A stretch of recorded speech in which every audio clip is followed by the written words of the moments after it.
High guys, welcome to my channel. तर आज आपण पाहणार आहोत होममेड कॉफी फेशियल. इथे मी एक बाउल घेतला आहे. त्यामध्ये 1 चमचा कॉफी घ्यायची आहे. कॉफीमध्ये अँटीऑक्सिडंट असल्यामुळे त्वचा मुळापासून स्वच्छ होते. आणि अर्धा चमचा दही घ्यायचा आहे. दह्यामध्ये लॅक्टिक ॲसिड असल्यामुळे त्वचेवरील मृत पेशी निघून जातात. आता आपण क्लिन्झिंग करून घेणार आहोत. 5 ते 10 मिनिटांसाठी चेहऱ्यावर क्लिन्झिंग करून घ्यायचे आहे आणि 5 ते 10 मिनिटं झाल्यानंतर चेहरा धुवून घ्यायचा आहे.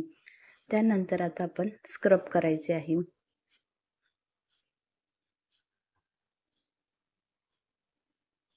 स्क्रब करण्यासाठी अर्धा चमचा कॉफी घ्यायची आहे. त्यामध्ये थोडीशी साखर टाकायची आहे आणि रोज वॉटर टाकायचे आहे.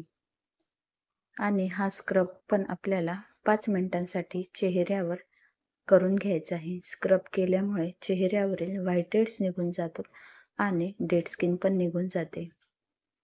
5 मिनिटांसाठी स्क्रब करून झाल्यानंतर चेहरा धुवून घ्यायचा आहे. आता आपण पॅक तयार करूया. येथे थोडीशी कॉफी पावडर घ्यायची आहे. त्यामध्ये बेसन पीठ टाकायचे आहे. चिमूटभर हळद टाकायची आहे. अर्धा चमचा दही टाकायचे आहे. हे सर्व व्यवस्थित मिक्स करून घ्यायचे आहे आणि हा पॅक आपल्याला चेहऱ्यावर 5 ते 10-15 मिनिटांसाठी चेहऱ्यावर लावून ठेवायचं आहे. 15 मिनिटं झाल्यानंतर चेहरा धुवून घ्यायचा आहे. बेसन पिठामध्ये अँटीऑक्सिडंट्सचे गुण असल्यामुळे त्वचा उजळ होते, चेहऱ्यावरील डाग कमी होतात आणि चेहऱ्यावर ग्लो येतो. हा फेशियल आपल्याला आठवड्यातून एकदा करायचा आहे. हा फेशियल केल्यामुळे तुम्हाला याचा नक्कीच फायदा होईल. जर तुम्हाला माझा हा व्हिडिओ आवडला असेल तर लाईक, शेअर अँड सबस्क्राईब